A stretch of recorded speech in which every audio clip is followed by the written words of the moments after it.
আপনি কি জানেন হাজার হাজার বছর ধরে এক আশ্চর্য বিশ্বাস, গঙ্গা জল কখনো পচে না।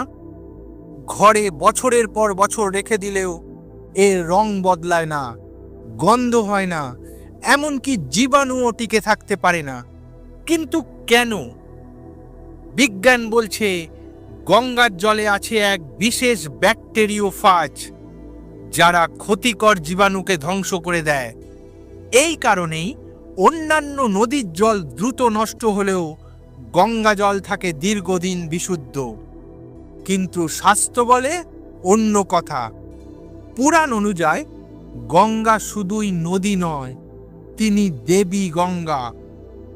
শিবের জটা থেকে নেমে আসা এই জল স্বর্গ, মর্ত্য আর পাতাল তিন লোকের শক্তি বহন করে।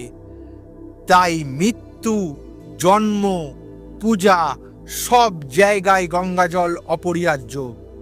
কারণ বিশ্বাস করা হয় এই জলেই রয়েছে মোক্ষের স্পর্শ। বিজ্ঞান বলে কারণ, ভক্তি বলে শক্তি। কিন্তু প্রশ্ন একটাই, এটা কি শুধুই কাকতালীয় নাকি সত্যিই অলৌকিক? আপনার কি মনে হয়, বিজ্ঞান না দেবী শক্তি, কোনটা আসল কারণ? কমেন্টে লিখুন আপনার মতামত।